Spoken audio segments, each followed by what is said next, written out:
नमस्कार, अभिनव coaching classes के YouTube channel में आपका हार्दिक स्वागत है। मैं राहुल शर्मा लेकर आ गया हूं आपके पास ये टॉपिक जिसका नाम है ह्यूमन फिजियोलॉजी की जो हम लोगों ने मॉड्यूल चालू की थी उसका जो है टॉपिक है केमिकल कंट्रोल एंड कोऑर्डिनेशन। उसका लेक्चर 1 मैं प्रोवाइड कर चुका हूं। यूट्यूब पे आप अभिनव कोचिंग क्लासेस के चैनल पे देख सकते हैं। आज हम लोग चालू करेंगे लेक्चर नंबर 2 जिसके अंदर हम बाकी के पिट्यूटरी और थायराइड के रिलेशंस को पढ़ेंगे और साथ में पीनियल ग्लैंड और थोड़ा सा थायराइड ग्लैंड के बारे में पढ़ेंगे। ठीक है, तो बेटा कल मैंने तुम्हारे को बताया था कि जो हाइपोथैलेमस होता है उसके पास कुछ न्यूरोसिक्रेटरी सेल्स होती है और उनका जो ग्रुप होता है उसको न्यूक्लियाई बोलते हैं। और जो हाइपोथैलेमस से बेटा जो हार्मोन रिलीज होते हैं वो कितने टाइप के निकलते हैं? 2 टाइप के निकलते हैं। एक जो पिट्यूटरी के हार्मोन्स को प्रमोट करते हैं दैट आर रिलीजिंग हार्मोन, मोचक हार्मोन कहलाते हैं। अनदर जो ग्रुप ऑफ हार्मोन है जो पिट्यूटरी के हार्मोन्स को इनहिबिट करता है that is inhibiting hormone. These are the two groups of hormone which are released from the hypothalamus. ठीक है, अब जैसे कि हम लोगों ने बात किया था, फिर आगे बात किया था हम लोगों ने कि hypothalamus master of the master gland है। फिर हम लोगों ने पिट्यूटरी के बारे में बात किया था कि पिट्यूटरी के अंदर 2 पार्ट्स है, एडेनो हाइपोफाइसिस और neuro hypophysis, anterior pituitary and posterior pituitary. Posterior pituitary क्या करती है हम लोग अभी सारी चीजें बात करेंगे। तो बेटा देखो, क्या मैं एंटीरियर पिट्यूटरी से रिगार्डिंग ग्रोथ हार्मोन पहले बता चुका हूं। ठीक, तो क्या बताया था मैंने बेटा कल क्या बताया था मैंने? ठीक है, क्या देखो, हाइपोथैलेमस से रिलीज होता है बेटा ग्रोथ हार्मोन रिलीजिंग हार्मोन। कौन रिलीज होता है? हाइपोथैलेमस से रिलीज होता है ग्रोथ हार्मोन रिलीजिंग हार्मोन। जीएचआरएच का मतलब क्या है बेटा? Growth hormone releasing hormone. तो जीएचआरएच हार्मोन जो होता है ग्रोथ हार्मोन रिलीजिंग हार्मोन होता है, ये रिलीज होता है हाइपोथैलेमस से और ये एक्ट करता है बेटा पिट्यूटरी के पास। कौन सी वाली पिट्यूटरी पर एक्ट करता है बेटा? एंटीरियर पिट्यूटरी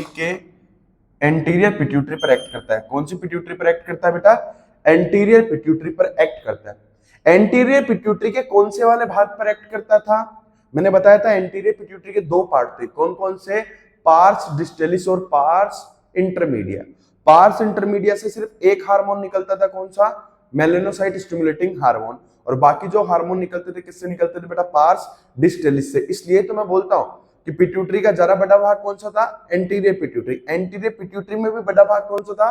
पार्स डिस्टेलिस वाला भाग। एक और बात बताई थी मैंने तुम लोगों को, क्या था कि ह्यूमन के अंदर पार्स इंटरमीडिया और पार्स डिस्टेलिस कैसे होते हैं बेटा?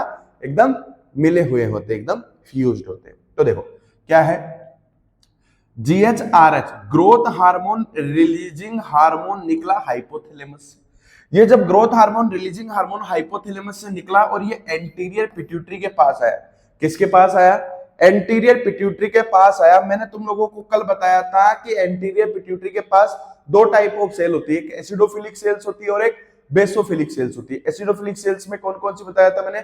सोमेटोट्रोप्स बताया था, ठीक है, लैक्टोट्रोप्स बताया था और फिर बाकी का कोर्टिकोट्रोप्स वगैरह और जो बाकी चीजें थी वो किसमें बताए थे?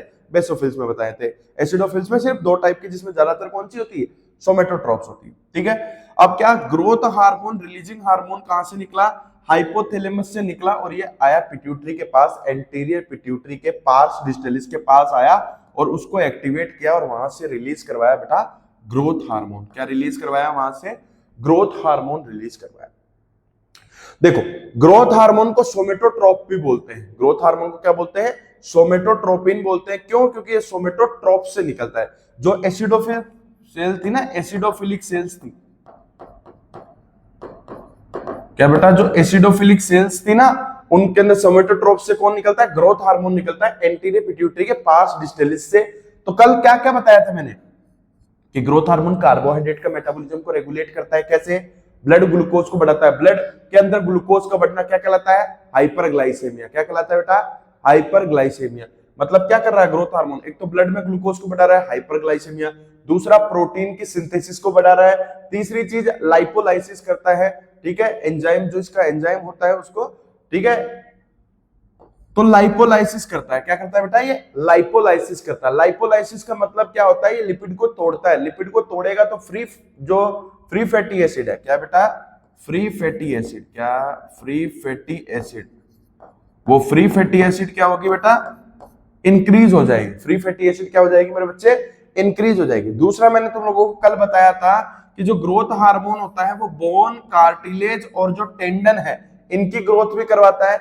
इसकी वजह से व्यक्ति में क्या होती है, लीनियर ग्रोथ होती है। ठीक है, लीनियर ग्रोथ होती है। अब दूसरा मैंने बताया था कि ग्रोथ हार्मोन बच्चों में कैसे प्रभाव डालेगा, एडल्ट में कैसे डालेगा।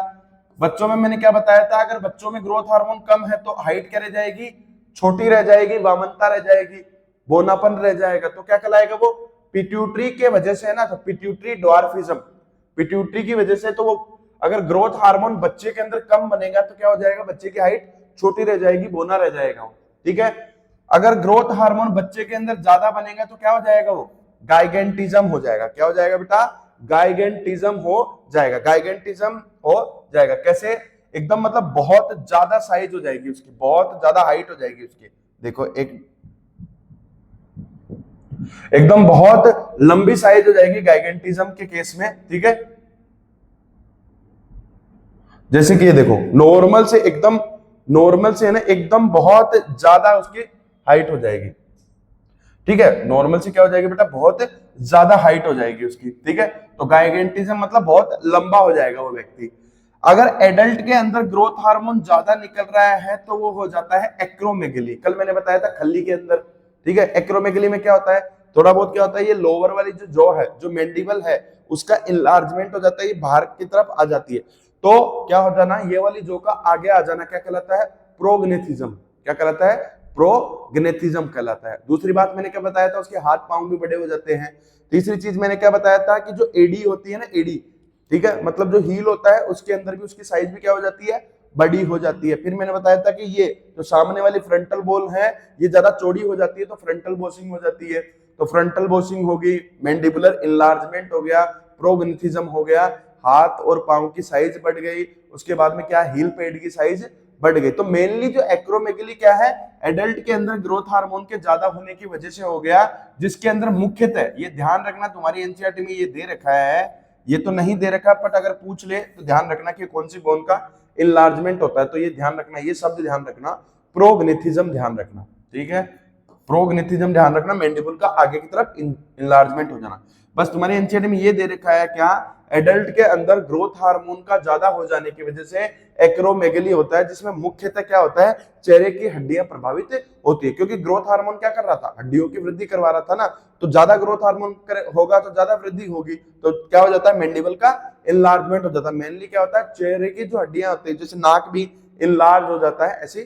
ठीक है, तो क्या होगा, बेसिकली चेहरे की हड्डियां प्रभावित होगी। तो मैंने क्या बताया, ग्रोथ हार्मोन अगर बच्चे में कम है तो क्या हो जाएगा, छोटी हाइट हो जाएगी, मतलब उसका आईक्यू तो नॉर्मल होगा, बस वो बोना ही रहेगा, दिमाग से उसका मेंटल डेवलपमेंट नॉर्मल रहेगा, वो हाइट से छोटा रहेगा, तो पिट्यूटरी ड्वार्फिज्म।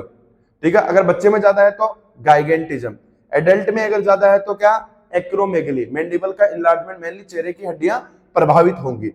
दूसरी बात क्या बताया था मैंने कल, ब्लड ग्लूकोज को बढ़ाता है, तो क्या बोलते थे इसको, डायबेटोजेनिक हार्मोन।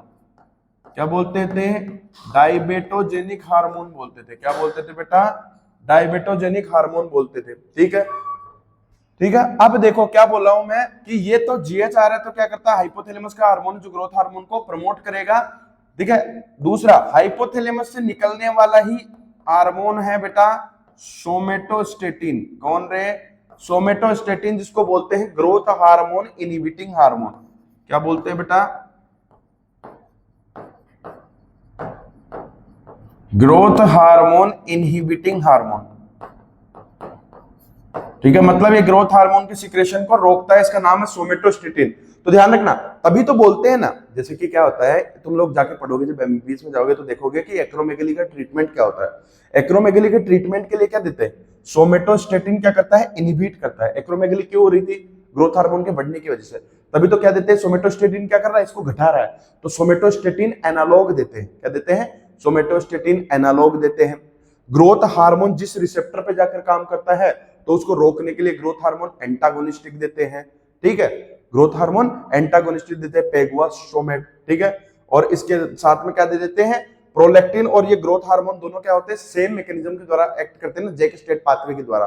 तभी तो मैंने बोला था कि दोनों को ट्विन हार्मोन बोलते हैं। इसलिए और क्या क्या दे देते हैं उसके अंदर, ठीक है, डोपामिन क्या दे देते हैं, डोपामिन रिसेप्टर एगोनिस्ट देते हैं, जैसे कि कैबरगोलिन हो गया, ब्रोमोक्रिप्टिन वगैरह हो गया, ऐसी मेडिसिन वगैरह देते हैं। ठीक है, तो ये देखोगे तुम लोग आगे जाके देखोगे, ठीक है। तो क्या है, ग्रोथ हार्मोन रिलीजिंग हार्मोन हो गया, ठीक है, ग्रोथ हार्मोन इनहिबिटिंग हार्मोन हो गया, ये कल मैं बता चुका हूं। आज देखते हैं बेटा प्रोलैक्टिन के बारे में। देखो क्या है, प्रोलैक्टिन हार्मोन कहां से निकलेगा, एंटीरियर पिट्यूटरी से निकलेगा। कहां से निकलेगा बेटा, एंटीरियर पिट्यूटरी से निकलेगा। एंटीरियर पिट्यूटरी में भी कौन से पार्ट से निकलेगा बेटा, पार्स डिस्टेलिस से। किससे निकलेगा रे, पार्स डिस्टेलिस से निकलेगा एंटीरियर पिट्यूटरी के भी। कैसे निकलेगा, देखो सबसे पहले हाइपोथैलेमस से आएगा। किससे, हाइपोथैलेमस से आएगा बेटा एक रिलीजिंग हार्मोन आएगा जिसको बोलते हैं थायरोट्रोपिन रिलीजिंग हार्मोन। क्या बोलते हैं बेटा, थायरोट्रोपिन रिलीजिंग हार्मोन। जैसे ही देखो ये इनहिबिट कर रहा था, ठीक है, ध्यान रखना। क्या, थायरोट्रोपिन रिलीजिंग हार्मोन आया, इसने प्रोलैक्टिन के सिक्रेशन को प्रमोट करेगा, इसने पिट्यूटरी को एक्टिवेट कर दिया और एंटीरियर पिट्यूटरी के पार्स डिस्टेलिस वाले पार्ट से प्रोलैक्टिन को रिलीज करवाया। प्रोलैक्टिन का दो काम है। क्या, पहले तो क्या होता है कि जो मिल्क सिंथेसिस होता है वो कहां होता है, मेमोरी ग्लैंड्स में होता है, ठीक है, वहां से मिल्क निकलता है, स्तन ग्रंथि में निकलता है। अब जो मिल्क वहां पर बनता है तो कहां बनता है, एल्वियोलाई में बनता है। कहां बनता है, एल्वियोलाई पे बनता है। तो मिल्क सिंथेसिस के लिए एल्वियोलाई का डेवलपमेंट भी जरूरी है और मिल्क सिंथेसिस भी जरूरी है। तो क्या करता है, ये क्या जरूरी है बेटा, तो ये प्रोलैक्टिन क्या काम करता है, पहले तो जो मेमोरी ग्लैंड्स है, जो स्तन ग्रंथियां है, उनके अंदर वृद्धि करवाता है, परिवर्धन करता है, ठीक है, मतलब लोब्यूलर एल्वियोलर ग्रोथ की जो एल्वियोलाई होती है उनकी वृद्धि करवाता है, ठीक है। अब ये मेमोरी ग्लैंड्स का डेवलपमेंट या परिवर्धन करवाता है, इसलिए इसको बोलते हैं मेमोट्रोपिक हार्मोन। क्या बोलते हैं, मेमोट्रोपिक। मेमोट्रोपिक क्यों बोले, क्योंकि मेमोरी ग्लैंड्स की ग्रोथ करवा रहा है, इसलिए क्या बोल दिया इसको, मेमोट्रोपिक हार्मोन। क्या बोल दिए बेटा, इसलिए इसको क्या बोल दिए रे, मेमोट्रोपिक हार्मोन। क्या बोल दिए बेटा, मेमोट्रोपिक हार्मोन बोल दिए, ठीक है। क्या बोल दिए मेरे बच्चे, मेमोट्रोपिक हार्मोन बोल दिए। क्या बोल दिए इसको, तो ये ध्यान रखना, क्या बोल दिए इसको, मेमोट्रोपिक हार्मोन बोल दिए, ठीक। दूसरी बात क्या होता है, ये मिल्क का फॉर्मेशन करता है मेमोरी ग्लैंड्स में। मेमोरी ग्लैंड्स में मिल्क का सिंथेसिस करता है, दुग्ध उत्पादन करता है, ठीक है, किसके अंदर, मिल्क का, ठीक है, स्तन ग्रंथियों में मिल्क का सिंथेसिस करता है, इसलिए इसको बोलते हैं बेटा लैक्टोजेनिक हार्मोन। क्या बोलते हैं इसको, लैक्टोजेनिक हार्मोन। तो इसको मिल्क सिंथेसिस करता है इसलिए लैक्टोजेनिक हार्मोन बोलते हैं। मेमोरी ग्लैंड्स के अंदर परिवर्धन या वृद्धि करवाता है, इसलिए इसको क्या बोलते हैं, मेमोट्रोपिक हार्मोन बोलते हैं। क्या बोलते हैं बेटा, मेमोट्रोपिक हार्मोन बोलते हैं। दूसरी बात क्या हुआ, तो मैंने क्या बताया, थायरोट्रोपिन रिलीजिंग हार्मोन हाइपोथैलेमस से आया, प्रोलैक्टिन को एक्टिवेट किया। जब ये प्रोलैक्टिन को एक्टिवेट करेगा, ठीक है, प्रोलैक्टिन को एक्टिवेट करेगा, जो कहां से निकलेगा, एसिडोफिल्स सी थी ना, ठीक है, लैक्टोट्रोप, वहां से निकलेगा और मेमोरी ग्लैंड्स का क्या करवाएगा, डेवलपमेंट करवाएगा। तो इसलिए इसको क्या बोल दिया, मेमोट्रोपिक। मिल्क का फॉर्मेशन करेगा, इसलिए क्या बोल दिया बेटा इसको, लैक्टोजेनिक हार्मोन, ठीक। एक और पॉइंट है जो तुम लोगों को याद रखना है, आगे भी आएगा। क्या होता है, जब बच्चा होता है, ठीक है, जब एक फीमेल के डिलीवरी होती है और बच्चा होता है, तो बच्चा होने के जो 6 महीने का पीरियड होता है उसको बोलते हैं लैक्टेशनल एमेनोरिया। लैक्टेशनल एमेनोरिया का मतलब क्या है कि उसके दौरान मिल्क सिंथेसिस होता है और उसके दौरान क्या हो जाता है, ओवम का डेवलपमेंट नहीं होता है, उसकी वजह से क्या हो जाता है, उसके अंदर महीना नहीं आता, मेंस्ट्रुअल साइकिल नहीं आती। क्यों नहीं आती ऐसा, क्योंकि देखो क्या है कि जब 6 महीने का जो पीरियड है उसके दौरान क्या होगा बेटा, उस दौरान क्या होगा कि फीमेल के अंदर क्या बन रहा है, प्रोलैक्टिन बन रहा है। क्या बन रहा है, प्रोलैक्टिन बन रहा है। अगर फीमेल में प्रोलैक्टिन बनेगा बेटा, तो प्रोलैक्टिन बनेगा तो क्या करता है, ये हाइपोथैलेमस के पास जाता है और हाइपोथैलेमस से GnRH जो रिलीज होता है, जिसको हम बोलते हैं गोनेडोट्रोपिन रिलीजिंग हार्मोन, को इनहिबिट करता है। क्या बोल रहा हूं मैं बेटा, कि प्रोलैक्टिन क्या करता है, इनहिबिट करता है हाइपोथैलेमस से रिलीज होने वाले GnRH को, जिसको बोलते हैं, इसको क्या बोलते हैं बेटा, गोनेडोट्रोपिन रिलीजिंग हार्मोन। क्या बोलते हैं बेटा, गोनेडोट्रोपिन रिलीजिंग हार्मोन बोलते हैं। तो इस गोनेडोट्रोपिन रिलीजिंग हार्मोन को क्या करता है, इनहिबिट करता है। अब जैसे ही यह हाइपोथैलेमस से रिलीज होने वाला गोनेडोट्रोपिन इनहिबिटिंग हार्मोन डिक्रीज हुआ, तो क्या हुआ बेटा, ये गोनेडोट्रोपिन्स, पिट्यूटरी से रिलीज होने वाले ये गोनेडोट्रोपिन्स, किससे रिलीज होने वाले बेटा, पिट्यूटरी से रिलीज होने वाले ये गोनेडोट्रोपिन्स, जिसको हम बोलते हैं LH और FSH, ये भी कम बनेंगे। अगर ये गोनेडोट्रोपिन कम रिलीज हुआ हाइपोथैलेमस से, तो ये क्या, गोनेडोट्रोपिन को रिलीज करवाने वाला कम रिलीज हुआ हाइपोथैलेमस से, तो गोनेडोट्रोपिन कम रिलीज हुआ। अगर ये गोनेडोट्रोपिन कम रिलीज होगा तो फीमेल के अंदर क्या होगा, फीमेल के अंदर क्या होगा बेटा, फीमेल के अंदर फॉलिकल्स नहीं बनेंगे, पुट्टिकाएं नहीं बनेंगी ओवेरी में, पुट्टिकाओं का वृद्धि नहीं होगा, फॉलिकुलर ग्रोथ नहीं होगी। अगर फीमेल के अंदर फॉलिकुलर ग्रोथ नहीं होगी तो क्या प्राइमरी पुट्टिका द्वितीय पुट्टिका में नहीं बदलेगी, प्राइमरी फॉलिकल सेकेंडरी में नहीं बदलेगा, सेकेंडरी टर्सरी में नहीं बदलेगा, टर्सरी से आगे परिपक्व फॉलिकल बनता है, जो मैच्योर फॉलिकल बनता है, जिसको ग्राफियन फॉलिकल होता है, वो नहीं बनेगा, तो ओव्यूलेशन नहीं होगा, तो ओवम रिलीज नहीं होगा, तो मेंसेस, ठीक है, उसके अंदर, ठीक है, ओव्यूलेशन वगैरह नहीं होगा, ठीक है। साथ के साथ क्या करता है, ये फॉलिकुलर ग्रोथ को भी इनहिबिट करता है। तो बाकी जो हार्मोनल जो चेंजेस होते हैं फॉलिकल्स की वजह से, एस्ट्रोजन वगैरह, जो डेवलपिंग फॉलिकल एस्ट्रोजन रिलीज करता है, तो एस्ट्रोजन वगैरह ये रिलीज नहीं होते, तो प्रॉपर डेवलपमेंट नहीं हो पाता, प्रॉपर ग्रोथ वगैरह नहीं हो पाती, ठीक है, उसके दौरान। दूसरी बात क्या बोल रहा हूं, मैं बोल रहा हूं कि एलएच और एफएसएच कम रिलीज हुआ बेटा, तो क्या हुआ, फीमेल में फॉलिकुलर ग्रोथ नहीं हो पाई, तो फीमेल में क्या हुआ, मिल्क सिंथेसिस के दौरान पीरियड्स नहीं आ रहे, मेंसेस नहीं आ रही है, इसलिए बोलते हैं उसको लैक्टेशनल एमेनोरिया। एमेनोरिया का मतलब मेंस्ट्रुअल साइकिल या महीने का नहीं आना। कब नहीं आ रहा है, जब प्रोलैक्टिन ज्यादा है, मतलब जब मिल्क सिंथेसिस हो रहा है, मिल्क सिंथेसिस हो रहा है मतलब लैक्टेशन हो रहा है, ठीक है, तो इसलिए इसको बोलते हैं लैक्टेशनल एमेनोरिया। ये कितने महीने का होता है बेटा, 6 मंथ्स का रहता है फीमेल के अंदर, 6 मंथ्स का रहता है, कब, डिलीवरी के सॉरी क्या रहता है फीमेल के अंदर, डिलीवरी के 6 महीने बाद तक रहता है।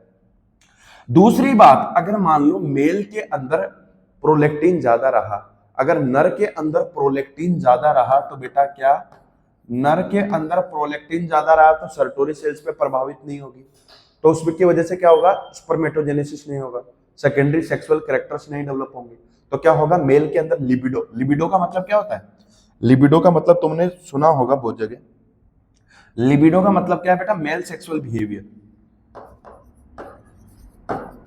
सेक्सुअल बिहेवियर को बोलते हैं लिबिडो। तो क्या होगा, मेल जो सेक्सुअल बिहेवियर है वो क्या हो जाएगा, डिक्रीज हो जाएगा, ठीक है, क्या हो जाएगा, मेल सेक्सुअल बिहेवियर क्या हो जाएगा, डिक्रीज हो जाएगा, और स्पर्म निर्माण, शुक्र जनन नहीं होगा, स्पर्मेटोजेनेसिस कम हो जाएगी। तो प्रोलैक्टिन अगर ज्यादा रहा तो फीमेल के अंदर क्या होगा, लैक्टेशनल एमेनोरिया होगी, मिल्क सिंथेसिस के दौरान उसके अंदर पीरियड्स नहीं आएंगे, एमेनोरिया रहेगा। दूसरी बात क्या रहेगा, अगर मेल के अंदर ज्यादा हो रहा है तो क्या, स्पर्म प्रोडक्शन और लिबिडो जो मेल सेक्सुअल बिहेवियर है वो क्या हो जाएगा, डिक्रीज हो जाएगा, किसकी वजह से, प्रोलैक्टिन की वजह से। इतनी बात समझ में आई। मैंने क्या बताया, प्रोलैक्टिन को रिलीज करवाने वाला हार्मोन कौन सा है, थायरोट्रोपिन रिलीजिंग हार्मोन, ठीक है। दूसरी बात, प्रोलैक्टिन को इनहिबिट करने वाला हार्मोन कौन है, डोपामिन। प्रोलैक्टिन को इनहिबिट कौन करेगा, पीआईएच को, पीआईएच तो कौन इनहिबिट करता है, और डोपामिन कौन इनहिबिट करता है बेटा, डोपामिन कौन इनहिबिट करता है रे, डोपामिन कौन, डोपामिन, ठीक है। तो ध्यान रखना, डोपामिन क्या करता है, प्रोलैक्टिन को इनहिबिट करता है। डोपामिन एक न्यूरोट्रांसमीटर भी है, ठीक है, साथ के साथ में ये वाला काम भी कर रहा है, क्या कर रहा है, प्रोलैक्टिन को इनहिबिट कर रहा है। दूसरी बात क्या बताऊं मैं, ग्रोथ हार्मोन और जो प्रोलैक्टिन है ना बेटा, ये सेम पाथवे के द्वारा और सेम रिसेप्टर्स पे जाकर काम करते हैं, इसलिए इन दोनों को बोलते हैं ट्विन हार्मोन, जुड़वा हार्मोन। क्या बोलते हैं बेटा, ट्विन हार्मोन बोलते हैं किसको, ग्रोथ हार्मोन को और प्रोलैक्टिन हार्मोन को, क्योंकि दोनों क्या करते हैं, सेम रिसेप्टर पे जाके काम करते हैं। कहां काम करते हैं बेटा, सेम रिसेप्टर्स पे जाके काम करते हैं, ठीक है, ट्विन हार्मोन। अगली बात करते हैं बेटा हम लोग, तो ये दोनों बात समझ में आई होगी तुम लोगों को, कोई डाउट इसमें नहीं होना चाहिए, ठीक है। अगली बात है बेटा थायरोट्रोपिन रिलीजिंग हार्मोन, जो हाइपोथैलेमस से ही निकल रहा था, थायरोट्रोपिन रिलीजिंग हार्मोन, वो पिट्यूटरी पर आया और उसने रिलीज करवाया बेटा टीएसएच। क्या रिलीज करवाया रे, टीएसएच रिलीज करवाया, जिसको बोलते हैं थायराइड स्टिमुलेटिंग हार्मोन। टीएसएच का मतलब क्या है बेटा, थायराइड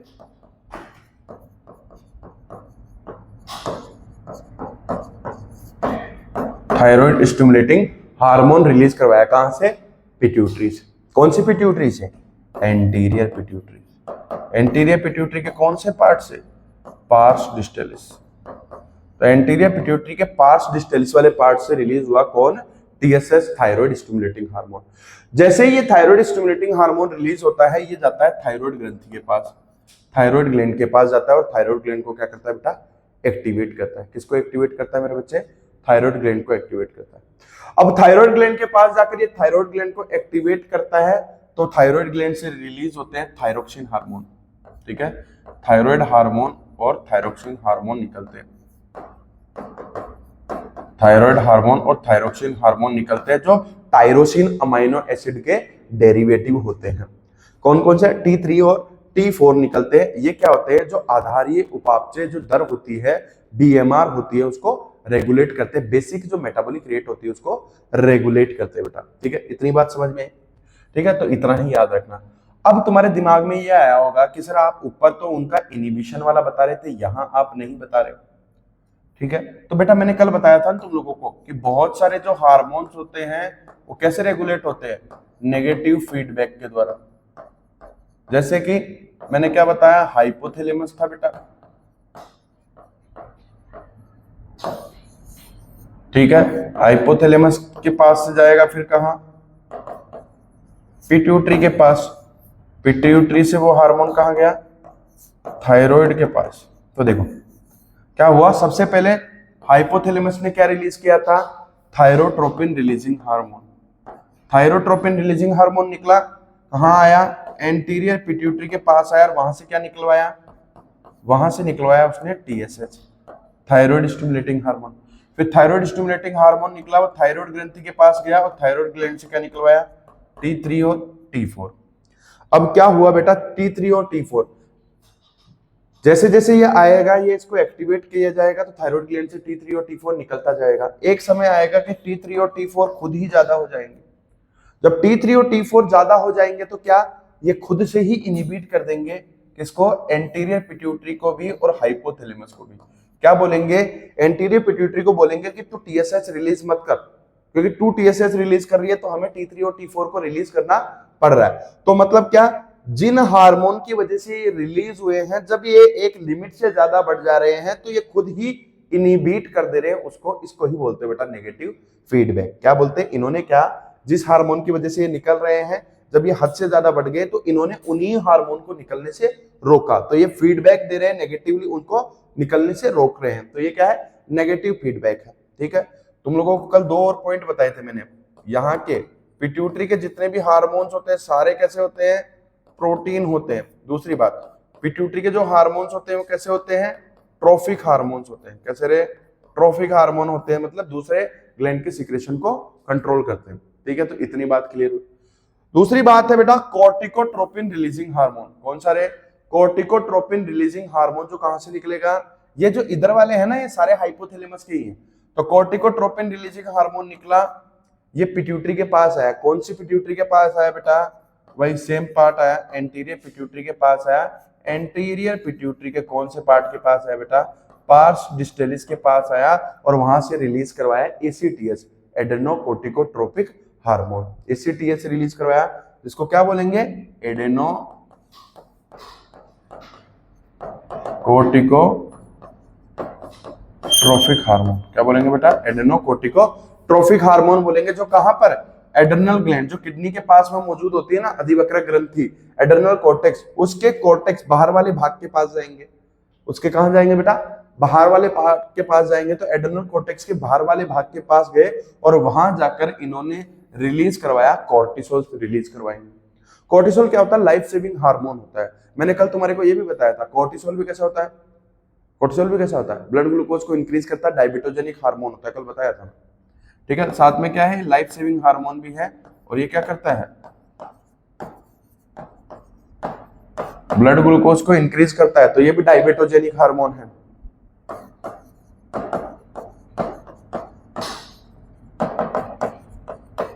कैसा है? डायबिटोजेनिक हार्मोन है। दूसरी बात, अगली बात करो बेटा, gonadotropin releasing hormone, GnRH।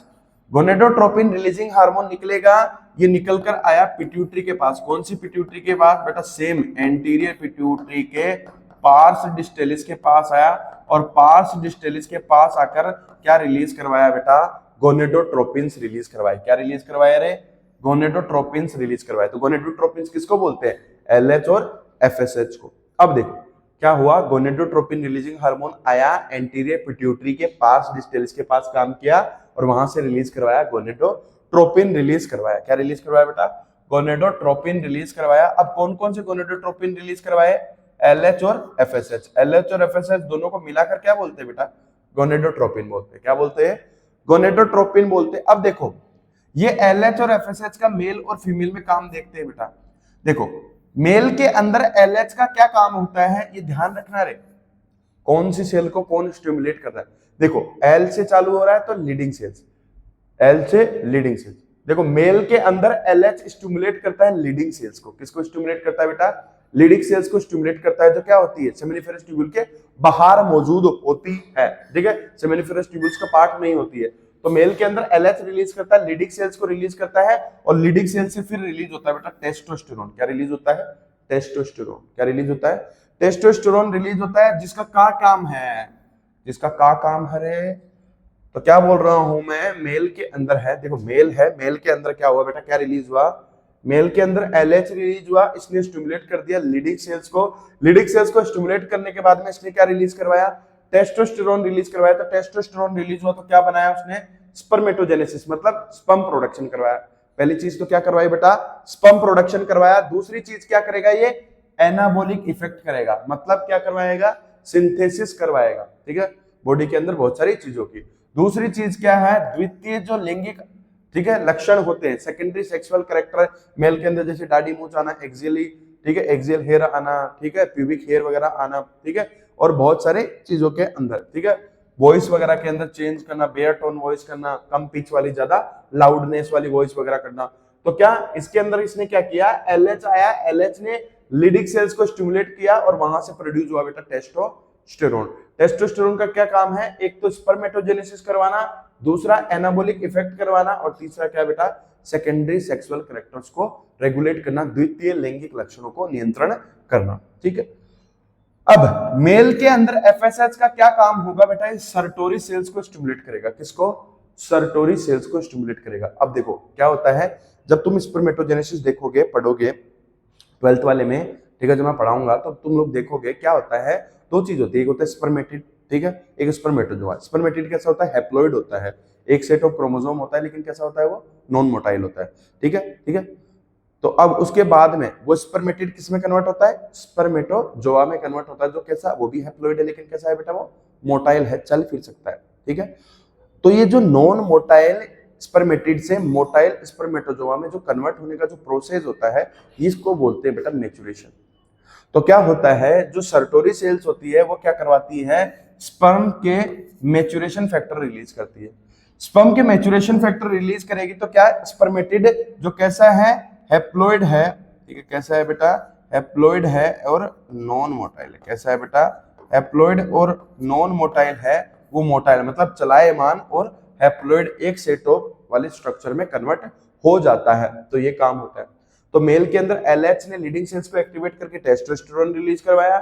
Mail के अंदर गोनेडोट्रोपिन FSH ने सर्टोरी सेल्स को एक्टिवेट करके क्या रिलीज करवाया? स्पर्म मैच्योरेशन फैक्टर रिलीज करके क्या करवाया? स्पर्म का मैच्योरेशन करवाया। दूसरी बात, फीमेल के अंदर LH क्या करेगा? फीमेल के अंदर क्या होता है, जो मिड ऑफ द साइकिल होगी ना, कोई भी फीमेल होती है उसका जो मेंस्ट्रुअल साइकिल होता है, उसका जो बीच का दिन होता है ना, ऑलमोस्ट अराउंड, ठीक है, मिड ऑफ द साइकिल होता है। तो उस मिड ऑफ द साइकिल के अंदर फीमेल के अंदर क्या होता है? LH का प्रोडक्शन ज्यादा हो जाता है, ठीक है, बॉडी का टेम्परेचर भी उस टाइम पर क्या होता है? फीमेल में ज्यादा होता है, ठीक है। तो क्या LH का प्रोडक्शन क्या हो गया? ज्यादा। जैसे ही फीमेल के अंदर LH का प्रोडक्शन बढ़ा उसके दौरान, तो फीमेल में क्या होगा? ओवुलेशन होगा। कैसे बेटा? देखो क्या बोल रहा था मैं, ये प्राइमरी फॉलिकल था, फिर आगे जाके सेकेंडरी फॉलिकल बना, फिर आगे जाके क्या बना बेटा? ये टर्सरी फॉलिकल बना, ठीक है। टर्सरी फॉलिकल से आगे जाके बना ग्राफियन फॉलिकल, ठीक है, ग्राफियन फॉलिकल बना, जिसको मैच्योर फॉलिकल बोलते हैं। अब इसके अंदर क्या मौजूद होती है? Secondary oocyte। क्या मौजूद होती है बेटा? सेकेंडरी oocyte मौजूद होती है। जैसे ही LH बढ़ेगा, क्या होता है बेटा? ये सेकेंडरी oocyte इससे बाहर आ जाती है, और सेकेंडरी oocyte प्लस में इसकी मेम्ब्रेन्स को मिलाकर ही ओवम बोलते हैं। इसमें बहुत सारी मेम्ब्रेन्स होती है, कोरोनर रेडिएटा वगैरह बहुत सारी मेम्ब्रेन होती है, ठीक है। इसकी खुद की एक मेम्ब्रेन होती है, वाइटलिन मेम्ब्रेन, ठीक है। तो उसको ध्यान में रखें, जब पढ़ाऊंगा तब बताऊंगा। तो मैं क्या बता रहा हूं कि जब ग्राफियन फॉलिकल होता है तो इससे सेकेंडरी oocyte क्या निकल गई? बाहर निकल गई। तो इस ग्राफियन फॉलिकल से सेकेंडरी oocyte का बाहर निकलना ही क्या है, ओवुलेशन है। और जो बचा हुआ जो स्ट्रक्चर है, ठीक है बेटा, बचा हुआ जो स्ट्रक्चर है वो क्या कहलाएगा, वो कहलाएगा बेटा कॉर्पस ल्यूटियम। क्या कहलाएगा रे, कॉर्पस ल्यूटियम कहलाएगा। तो एलएच ने क्या करवाया, इस ग्राफियन फॉलिकल से, देखो यहां से यहां, ये वाला काम तो किसने किया, ये काम करेगा फीमेल में एफएसएच, मतलब फॉलिकल्स को स्टिमुलेट करेगा ग्रोथ करने के लिए, तो ये तो काम एफएसएच ने किया, ठीक है। मेच्योर होने के बाद में एलएच का लेवल बढ़ा मिड ऑफ द साइकिल में, तो उसने सेकेंडरी oocyte को इस ग्राफियन फॉलिकल से बाहर निकाल दिया। ग्राफियन फॉलिकल का रप्चर हुआ, सेकेंडरी oocyte बाहर निकाला, इसको बोलते हैं ओव्यूलेशन, अंडोत्सर्ग, ठीक है। और बचा हुआ जो स्ट्रक्चर है वो क्या कहलाएगा बेटा, कॉर्पस ल्यूटियम। क्या कहलाएगा, कॉर्पस ल्यूटियम कहलाएगा। फिर कॉर्पस ल्यूटियम क्या करता है, एस्ट्रोजन का प्रोडक्शन करता है, प्रोजेस्टेरोन का प्रोडक्शन करता है, और बेटा क्या करता है, इनिबिन का प्रोडक्शन करता है। ये तीनों हार्मोन कौन बनाता है, फिर आगे जाके कॉर्पस ल्यूटियम बनाता है। अब दो सवाल आते हैं कि कॉर्पस ल्यूटियम को बनाने के लिए जिम्मेदार कौन है, एलएच जिम्मेदार है। कॉर्पस ल्यूटियम को मेंटेन करके रखने के लिए जिम्मेदार कौन है बेटा, कॉर्पस ल्यूटियम को मेंटेन करके रखने के लिए जिम्मेदार कौन है, तो कॉर्पस ल्यूटियम का मेंटेनेंस कौन करेगा बेटा, एलएच करेगा। लेकिन जब तुम लोगों को मैं रिप्रोडक्शन वाला टॉपिक पढ़ाऊंगा तब उसमें बताऊंगा क्या, कि मान लो कि फर्टिलाइजेशन हो गया, उससे पहले तो कौन मेंटेन करेगा, एलएच। फर्टिलाइजेशन हो गया उसके बाद में कौन मेंटेन करेगा, उसके बाद में मेंटेन करेगा एचसीजी, ठीक है। कौन में प्रेगनेंसी के दौरान कौन मेंटेन करेगा बेटा, एचसीजी मेंटेन करेगा।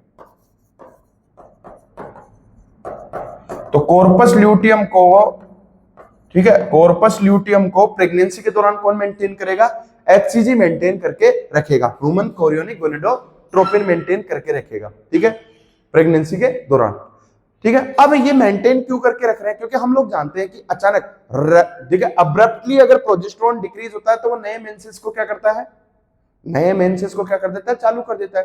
तो अपने को क्या है, प्रेगनेंसी के दौरान क्या करना है, अपने को प्रोजेस्टेरोन को क्या कर रखना है, हाई रखना है, क्योंकि वही तो प्रेगनेंसी हार्मोन है, ठीक है। एस्ट्रोजन प्रोजेस्टेरोन को इनको क्या रखना है, हाई रखना है। हाई रखने के लिए अपने को कॉर्पस ल्यूटियम को बनाए रखना पड़ेगा, क्योंकि जैसे ही कॉर्पस ल्यूटियम टूटा तो ये हार्मोन टूट जाएंगे, मतलब डिक्रीज हो जाएंगे, बनेंगे नहीं, ठीक है। तो अपने को क्या, कॉर्पस ल्यूटियम को बनाए रखना है। तो अगर मान लो फर्टिलाइजेशन नहीं हुआ, फर्टिलाइजेशन के पहले है तो मेंटेन करके रखेगा एलएच, जैसे फर्टिलाइजेशन हो गया तो प्रेगनेंसी है, तो प्रेगनेंसी में कौन मेंटेन करके रखेगा, एचसीजी मेंटेन करके रखेगा। तो क्या बोल रहा हूं मैं बेटा, तो फीमेल के अंदर एलएच ने क्या करवाया बेटा, ओवुलेशन करवाया, कॉर्पस ल्यूटियम बनाया, कॉर्पस ल्यूटियम को बना के रखा। कॉर्पस ल्यूटियम ने क्या प्रोड्यूस किया, प्रोजेस्टेरोन, एस्ट्रोजन और इनिबिन को प्रोड्यूस किया, ठीक है। प्रेगनेंसी के बाद में कॉर्पस ल्यूटियम को कौन बना के रखा, प्रेगनेंसी के दौरान कौन बना के रखा रे, एचसीजी, ह्यूमन कोरियोनिक गोनेडोट्रोपिन बना के रखा। नेक्स्ट है एफएसएच। एफएसएच फीमेल में क्या करेगा, फॉलिकल्स के डेवलपमेंट को स्टिमुलेट करेगा, क्योंकि फॉलिकल्स का डेवलपमेंट होगा तभी तो ओवुलेशन होगा, ठीक है। तो फीमेल के अंदर एफएसएच फॉलिकल्स का डेवलपमेंट करता है, फीमेल के अंदर एलएच ओवुलेशन करवाता है, कॉर्पस ल्यूटियम को बनाता है और कॉर्पस ल्यूटियम को बनाए रखता है। मेल के अंदर एलएच क्या काम करता है, लीडिंग सेल्स को एक्टिवेट करता है, टेस्टोस्टेरोन रिलीज करवाता है। एफएसएच सटोरी सेल्स को एक्टिवेट करके स्पर्म का मैच्योरेशन करवाता है। क्या करवाता है बेटा, स्पर्म का मैच्योरेशन करवाता है। तो इतनी बात ये क्लियर हुई ये सारे हार्मोन के बारे में, ठीक है, ठीक है। इसको एक बार रोक के तुम लोग इसको लिख लेना, ठीक, रोक के लिख लेना। तो बेटा आप लोगों ने वो देख लिया होगा, ठीक है। अब देखो हम लोग क्या पढ़ रहे थे बेटा, आगे का हम लोग पढ़ेंगे पोस्टीरियर पिट्यूटरी, लेकिन उससे पहले क्या रह गया, मेलेनोसाइट स्टिमुलेटिंग हार्मोन रह गया। तो बेटा इसका एक ही याद रखना, क्या, मेलेनोसाइट स्टिमुलेटिंग जो हार्मोन है, मैं इसका तुम लोगों को रिलेशन बताऊंगा आगे, ठीक है। मेलेनोसाइट स्टिमुलेटिंग जो हार्मोन है बेटा, ये कहां से रिलीज हो रहा था, एंटीरियर पिट्यूटरी के पार्स इंटरमीडिया वाले भाग से रिलीज हो रहा था। कहां से बेटा, पार्स इंटरमीडिया वाले भाग से रिलीज हो रहा था। किसके, एंटीरियर पिट्यूटरी के पार्स इंटरमीडिया वाले भाग से रिलीज हो रहा था। कौन, मेलेनोसाइट स्टिमुलेटिंग हार्मोन। और ये क्या करता है, मेलेनिन का प्रोडक्शन करवाता है। मेलेनिन का प्रोडक्शन करवाता है मतलब ये मेलेनिन जितना ज्यादा बनेगा स्किन का क्या होगा, स्किन का क्या होगा, ठीक है, पिगमेंटेशन होगा ना, वर्णीकरण होगा, जरा डार्क होगी स्किन, ठीक है। तो क्या करवाता है, एक तो यूवी रेडिएशन से प्रोटेक्शन देता है और एक पिगमेंटेशन ऑफ स्किन करवाता है, वर्णीकरण करवाता है क्या, स्किन का। अब देखो पोस्टीरियर पिट्यूटरी, बेटा कल तुम लोगों को बताया था मैंने कि जो हाइपोथैलेमस होता है, वो हाइपोथैलेमस एंटीरियर पिट्यूटरी को कैसे नियंत्रण कर रहा था? एंटीरियर पिट्यूटरी को अपने हार्मोन भेज के नियंत्रण कर रहा था रक्त के द्वारा पोर्टल सर्कुलेशन, ऐसा सर्कुलेशन जो कैपिलरीज से शुरू होकर कैपिलरीज में ही खत्म होता है। तो और पोस्टीरियर पिट्यूटरी के पास कैसे कर रहा था? पोस्टीरियर पिट्यूटरी के पास कैसे भेज रहा था बेटा? Posterior pituitary. तो पोस्टीरियर पिट्यूटरी तो क्या होती है? हाइपोथैलेमस के डायरेक्ट कंट्रोल में होती है। डायरेक्ट कंट्रोल में कैसे होती है? कि तंत्रिका के द्वारा, नर्व के द्वारा, न्यूरोनल कंट्रोल होता है। मतलब पोस्टीरियर जो पिट्यूटरी होती है वो खुद के हार्मोन नहीं बनाती है, वो हाइपोथैलेमस के हार्मोन को स्टोर करती है। कहां? हेयरिंग बॉडीज में। कल बताया था ना, हेयरिंग बॉडीज में स्टोर करती है और जब जरूरत पड़ती है तो रिलीज कर देती है। तो पोस्टीरियर पिट्यूटरी कोई भी खुद का हार्मोन नहीं बनाती, वो क्या करती है? स्टोर एंड रिलीज करती है हाइपोथैलेमिक हार्मोन को। कौन से होते हैं वो दो हाइपोथैलेमिक हार्मोन जो पोस्टीरियर पिट्यूटरी से रिलीज होते हैं? एक तो होता है बेटा वेसोप्रेसिन और एक होता है ऑक्सीटोसिन। देखो इनके दूसरे नाम याद रख। देखो वेसोप्रेसिन जो होते हैं वो वेसोप्रेसिन, देखो वेसोप्रेसिन मतलब क्या करता है? ब्लड वेसल्स को कॉन्स्ट्रिक्ट करने वाला, मतलब ब्लड वेसल्स का संकुचन करने वाला। वेसोप्रेसिन नाम में ही आ रहा है, वेसोप्रेसिन मतलब ब्लड वेसल को संकुचित करने वाला। तो इसके जो इस हार्मोन है, इसके जो रिसेप्टर है, ग्राही है, वो कहां मिलेंगे? रिसेप्टर्स कहां मिलेंगे बेटा? देखो नाम क्या है इसका? एडीएच। एडीएच का मतलब एंटी डाईयूरेटिक हार्मोन। मतलब क्या हो रहा था? जो ज्यादा पेशाब निकल रहा था उस पेशाब को निकलने से रोक रहा है। क्यों? क्योंकि शरीर के अंदर जो फ्लूइड है उसकी कमी हो गई। अब शरीर के अंदर फ्लूइड की कमी हो गई है तो ज्यादा से ज्यादा क्या कोशिश करेगा? कि कम से कम फ्लूइड रिलीज हो। तो पहली चीज तो क्या, अगर स्वेट ग्लैंड्स होते हैं उसके ऊपर भी इसके रिसेप्टर मिलते हैं तो क्या पसीना कम रिलीज करवाएगा। दूसरी चीज क्या करेगा बेटा? इसके रिसेप्टर मौजूद होते हैं नेफ्रॉन में, कलेक्टिंग डक्ट पे और डीसीटी पे। कलेक्टिंग डक्ट पे और डीसीटी पर मौजूद होते हैं तो वहां से क्या करवाएगा? Conditional reabsorption of water. वहां से क्या करवाएगा बेटा? वाटर का रीअब्जॉर्प्शन करवाएगा। क्या करवाएगा? पानी का रीअब्जॉर्प्शन करवाएगा। पानी का रीअब्जॉर्प्शन कर रहा है मतलब पेशाब के अंदर पानी कम जा रहा है, मतलब डाईयूरेसिस को रोक रहा है, इसलिए नाम है एंटी डाईयूरेटिक। इसलिए नाम है एंटी डाईयूरेटिक हार्मोन। क्यों? क्योंकि पेशाब को रोक रहा है, कंडीशनल रीअब्जॉर्प्शन कर ले रहा है वाटर का। ठीक है, इतनी बात क्लियर हुई। दूसरी मैंने एक और बात बताई थी तुम लोगों को कि इसका क्या होता है, सीजन के हिसाब से वेरिएशन होता है। जैसे गर्मी है, गर्मी में क्या हुआ? पसीना ज्यादा है, पसीने से ज्यादा से क्या पानी बहुत ज्यादा लॉस हो गया, तो क्या होगा? एडीएच का सिक्रेशन बढ़ जाएगा ताकि क्या कर सके? बॉडी के अंदर जो फ्लूइड लॉस हुआ उसको काउंटर करंट, ठीक है, उसको काउंटरैक्ट कर सके। क्या कर सके बेटा? काउंटरैक्ट कर सके, ताकि क्या हो कि जो पसीने की वजह से पानी लॉस हुआ है उसकी वजह से बॉडी फ्लूइड जो वॉल्यूम है वो कम ना हो। ठीक है, तो क्या बता रहा हूं कि वेसोप्रेसिन और एडीएच के रिसेप्टर कहां है?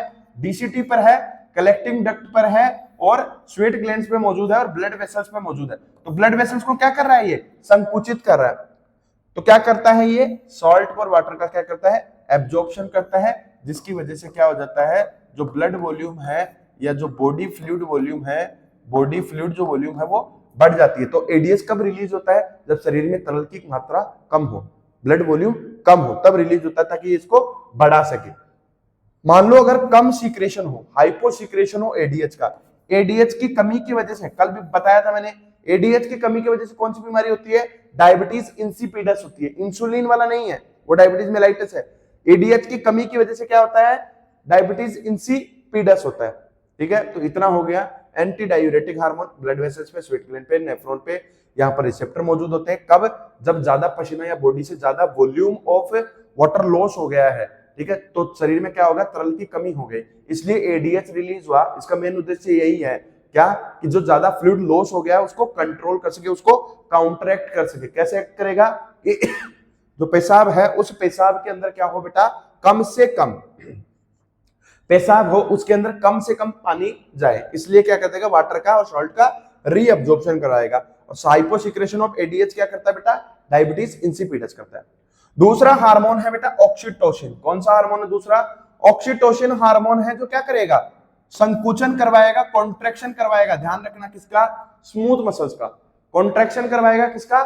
स्मूथ मसल्स का कॉन्ट्रैक्शन करवाएगा। देखो एक फुल्ली डेवलप्ड फीटस है, एक भ्रूण है जो परिपक्व हो गया है मां के गर्भ में। ठीक है, क्या हो गया है? फीटस जो कंप्लीटली डेवलप हो गया है, ठीक है, मदर के वॉम्ब के अंदर, तो वो क्या करेगा? फुल्ली डेवलप प्लेसेंटा और फीटस क्या करेगा? रिफ्लेक्स भेजेगा। तो क्या होगा, न्यूरो हार्मोनल मैकेनिज्म एक्टिवेट होगा, जिसकी वजह से क्या होगा, ये क्या रिलीज होगा, ऑक्सीटोसिन रिलीज होगा। और जैसे ही ये ऑक्सीटोसिन रिलीज होगा, ये यूट्रस के पास आएगा बेटा, और यूट्रस की मसल्स में क्या करवाएगा, संकुचन करवाएगा, रिदमिक संकुचन करवाएगा, रिदमिक कॉन्ट्रैक्शन करवाएगा, जिसकी वजह से बच्चे का जन्म हो जाएगा, वो बाहर एक्सपेल आउट हो जाएगा। तो इसलिए इसको बोलते हैं बर्थ हार्मोन। क्या बोलते हैं बेटा, बर्थ हार्मोन बोलते हैं। ठीक है, दूसरी बात क्या करता है, जैसे ही मान लो बच्चा है, तो बच्चा क्या करेगा, मदर के निपल्स को सक करेगा, तो उसके दौरान क्या होगा, रिफ्लेक्स जाएगा, तो उस रिफ्लेक्स के कारण ऑक्सीटोसिन बनेगा। ठीक है, तो क्या ध्यान रखना, क्या रिफ्लेक्स के कारण क्या, ऑक्सीटोसिन, सकलिंग की वजह से, मदर के निपल को सकलिंग की वजह से ऑक्सीटोसिन का प्रोडक्शन भी ज्यादा होता है, और किसका, प्रोलैक्टिन का प्रोडक्शन भी ज्यादा होता है। ठीक है, तो मदर के निपल्स को ये सकलिंग करेगा, तो उसकी वजह से क्या होगा, ये ऑक्सीटोसिन रिलीज होगा, जिसकी वजह से क्या, वो ऑक्सीटोसिन आएगा और मेमोरी ग्लैंड्स के अंदर, ठीक है, मेमोरी ग्लैंड्स में जो मायो एपिथेलियल होता है, ठीक है, तो मेमोरी ग्लैंड्स के अंदर आकर वहां से कॉन्ट्रैक्शन करवाएगा स्मूथ मसल्स का, और किसका इजेक्शन करवाएगा, मिल्क का इजेक्शन करवाएगा। ठीक है, मिल्क का इजेक्शन करवाएगा, इसलिए क्या आएगा, मतलब ये बच्चे के लिए ठीक है, क्या है, मिल्क इजेक्शन करवाएगा। तो क्या होता है, इसको मिल्क इजेक्शन हार्मोन भी बोलते हैं। तो ऑक्सीटोसिन को मिल्क इजेक्शन हार्मोन और बर्थ हार्मोन दोनों बोलते हैं। स्मूथ मसल्स का कॉन्ट्रैक्शन करवाता है। ठीक है, ये एडीएच एंटी डायूरेटिक हार्मोन और वेसोप्रेसिन बोलते हैं। तो अब तक अपन ने पिट्यूटरी कंप्लीट कर ली बेटा, हाइपोथैलेमस कंप्लीट कर ली है। Hope you understand both the topics. ठीक है, तो देखो ये डायग्राम है, मैं बाकी सारी चीजें बता चुका हूं। ये डायग्राम में ध्यान रखना बेटा, क्या है, देखो ये क्या दे रखा है, एंटीरियर पिट्यूटरी दे रखी है। क्या दे रखी है बेटा, एंटीरियर पिट्यूटरी दे रखी है। देखो कैपिलरीज से शुरू हो रहा है और कैपिलरीज में ही खत्म हो रहा है, तो ऐसे प्रकार के को बोलते हैं पोर्टल सर्कुलेशन। और कौन सा पोर्टल सर्कुलेशन है, हाइपोफाइजियल पोर्टल सिस्टम, मतलब पिट्यूटरी और हाइपोथैलेमस के बीच में। तो हाइपोफाइजियल पोर्टल सर्कुलेशन एक्ट करता है। तो हाइपोथैलेमस में क्या था, हाइपोथैलेमस में कुछ सिक्रेटरी न्यूरॉन्स थे जो क्या हार्मोन रिलीज कर रहे थे। अब देखो वो हार्मोन यहाँ पर इस न्यूरॉन में रिलीज हुआ, यहां से ब्लड के द्वारा कहां आ गया, एंटीरियर पिट्यूटरी में। तो एंटीरियर पिट्यूटरी में किसके द्वारा आ रहा था, ब्लड के द्वारा आ रहा था, मतलब पोर्टल सर्कुलेशन से आ रहा था। देखो, और पोस्टीरियर पिट्यूटरी में कैसा है, सीधी ये न्यूरॉन पोस्टीरियर पिट्यूटरी के पास खुद आ रही है, मतलब पोस्टीरियर पिट्यूटरी के पास कैसा है, न्यूरोनल कंट्रोल है, डायरेक्ट कंट्रोल है। देखो इसका सीधा कंट्रोल है, न्यूरोनल कंट्रोल है, डायरेक्ट कंट्रोल है किसके पास, पोस्टीरियर पिट्यूटरी। तो ये देखो ये क्या है, एंटीरियर पिट्यूटरी, ये क्या है, पोस्टीरियर पिट्यूटरी। ये देखो सीधा कंट्रोल है हाइपोथैलेमस का पोस्टीरियर पिट्यूटरी में। ठीक है, इतनी बातें अपन लोगों ने पढ़ ली बेटा। ठीक है, तो एनसीईआरटी से पढ़ते रहिएगा इसको। ठीक है, आगे हम लोग बात करते हैं बेटा, ठीक है, पीनियल ग्लैंड की बात करते हैं। देखो पीनियल ग्लैंड जो होती है ना, वो पीनियल ग्लैंड क्या होती है, जो फोर ब्रेन होता है, जो अग्र मस्तिष्क होता है, जिसको डायनसेफिलोन बोलते हैं, उसके डोर्सली मौजूद होती है, उसके पीछे मौजूद होती है। कहां, फोर ब्रेन जो डायनसेफिलोन होते हैं उसके डोर्सली मौजूद होती है। ठीक है, पहली चीज। दूसरी बात, पीनियल ग्लैंड से जो हार्मोन निकलता है उसको बोलते हैं, क्या बोलते हैं बेटा, उसको मेलेटोनिन। क्या बोलते हैं उसको, मेलेटोनिन बोलते हैं। तीसरी चीज ये है बेटा कि इसका काम क्या है, इसका काम है कि तुम्हें कब सोना है, कब जागना है, बाहर का जो वातावरण है वो कैसा है। ठीक है, ये बहुत सारी चीजें, जो 24 आवर्स का अपन स्लीप वेक जो साइकिल होता है, दिन रात का पता होना, जो डाईयूरेनल, डाईयूरेनल का मतलब क्या है, दिन रात का जो आइडिया है, जो स्लीप वेक साइकिल है उसको कंट्रोल करता है। साथ के साथ क्या करता है, फीमेल के अंदर क्या करता है, मेंस्ट्रुअल साइकिल को भी कंट्रोल करता है। ठीक है, क्यों, क्योंकि ये गोनेडोट्रोपिन और एलएचआर एफएसएच पर इफेक्ट डालता है, इनको इन्फ्लुएंस करता है। ठीक है, मतलब अगर मेलेटोनिन कम हुआ, देखो अभी बताता हूं, क्या बता रहा हूं मैं, पहली बात बताया मैंने कि मेलेटोनिन क्या होता है, जो पीनियल ग्लैंड होती है ना, ठीक है, इसमें ब्रेन सेंड वगैरह वाला वो सवाल आते हैं, तो वो नर्व वाले में देखेंगे। क्या होता है बेटा, मैं क्या बोल रहा हूं कि जैसे लाइट आई, लाइट आकर आंखों पे गिरी, आंखों पर लाइट आकर गिरी, तो इसको कौन लेकर जाएगा, ऑप्टिक नर्व लेकर जाएगी। और देखो यहां पर ये क्रॉस हो रहा है, ठीक है, जहां पर ये ऑप्टिक नर्व क्रॉस हो रही है, मतलब देखो यहाँ वाली आईज के लिए ये ऑप्टिक नर्व आई और ऐसी क्रॉस हुई, यहाँ वाले क्या आई और ये वाली क्रॉस हुई, तो जहां पर ये क्रॉस हो रहा है उसको बोलते हैं ऑप्टिक काइज्मा। क्या बोलते हैं बेटा, उसको ऑप्टिक कियाज्मा बोलते हैं। तो जहां पर ये ऑप्टिक नर्व क्रॉस हो रही है उसको क्या बोलेंगे, ऑप्टिक कियाज्मा बोलेंगे। और यहाँ पर क्या है, ये ऑप्टिक नर्व है। तो क्या हुआ, लाइट आई, इस वाली आंख पे गिरी, यहां से ये वाला लाइट का जो रिफ्लेक्स है वो लेकर गया कहां पर, पीनियल ग्लैंड के पास। कहां लेकर गया, पीनियल ग्लैंड के पास। ये वाला क्या है, डायनसेफिलोन है। क्या है बेटा, डायनसेफिलोन है। क्या है, डायनसेफिलोन वाले पार्ट में देखो इधर क्या होता है, थर्ड वेंट्रिकल्स वगैरह होंगे। ठीक है, तुम लोगों ने जब नर्व वाला पढ़ाऊंगा उसमें बताऊंगा, ठीक है। ये वाला क्या है, पिट्यूटरी वाला भाग है नीचे, ठीक है। तो ये पूरा क्या हो गया, फोर ब्रेन है, ठीक है। क्या है बेटा, फोर ब्रेन है। अगर मस्तिष्क से डायनसेफेलोन है, उस डायनसेफेलोन के डोर्सल पार्ट में, किसके, डायनसेफेलोन के डोर्सल पार्ट में मौजूद होती है पीनियल ग्लैंड। कौन मौजूद होती है, पीनियल ग्लैंड मौजूद होती है। तो लाइट का ऐसा रिफ्लेक्स आया, आंख से ऑप्टिक नर्व लेकर आई, यहां पर ऑप्टिक नर्व क्रॉस हो रही है, इसलिए इसको बोलते हैं ऑप्टिक कियाज्मा। तो ये लाइट का रिफ्लेक्स ऑप्टिक नर्व लेकर आई और यहां तक लेकर आकर कहां लेकर आई रे, पीनियल ग्लैंड के पास लाई। कहां लाई, पीनियल ग्लैंड के पास लेकर आई। तो जैसे कि बोलते हैं कि लाइट ज्यादा आएगी, तो देखो एक बात याद रखना, क्या होता है कि जो पीनियल ग्लैंड होता है उससे जो मेलेटोनिन रिलीज होता है वो डिपेंड करता है लाइट और डार्क पैटर्न पे, सिर्फ लाइट पैटर्न पे नहीं, लाइट और डार्क पैटर्न दोनों पे डिपेंड करता है। जितना डार्क के, जैसे कि ऐसा नहीं कि अगर एक व्यक्ति को 24 आवर्स लाइट में डालेंगे तो ही सिंथेसिस होगा, या 24 आवर्स डार्क में डालेंगे तो ही नहीं। लाइट और डार्क पैटर्न जरूरी है, लेकिन उस लाइट और डार्क पैटर्न में अगर मान लो जैसे कि ऐसा सवाल दे दे कि मान लो कि एक व्यक्ति है, एक व्यक्ति को 24 घंटा है, दूसरे व्यक्ति के पास भी 24 घंटा है। एक व्यक्ति को क्या किया गया, 16 घंटे लाइट में रखा गया, 8 घंटे डार्क में रखा गया।